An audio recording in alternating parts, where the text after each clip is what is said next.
এদিকে কুয়েটে দুপক্ষের সংঘর্ষের ঘটনায় ঢাকায় বিক্ষোভ মিছিল ও সমাবেশ করেছে ছাত্র সংগঠনগুলো।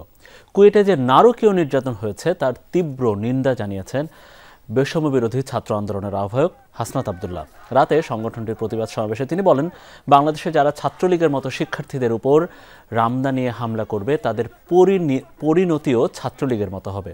বলেন, ছাত্র রাজনীতি করতে চাইলে শিক্ষার্থীদের ভাষা বুঝে রাজনীতি করতে হবে। বুধবার বিকেল ৩টায় টিএসসিতে আওয়ামী লীগের নির্যাতনের ভিডিও চিত্র প্রদর্শনী কর্মসূচি পালন করা হবে।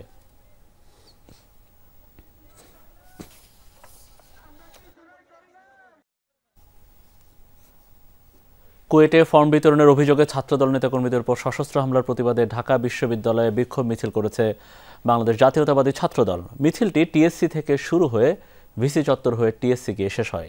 মিছিল শেষে বিক্ষোভ সমাবেশ করে ছাত্রদল।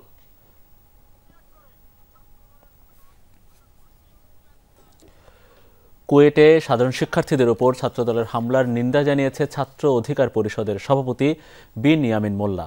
২৪ ঘন্টার মধ্যে হামলাকারীদের গ্রেফতার করে শাস্তির আওতায় আনার দাবি জানান তিনি। পরে ঢাকা বিশ্ববিদ্যালয়ের মধুর ক্যান্টিন থেকে কলম এবং মশাল মিছিল বের করে তারা।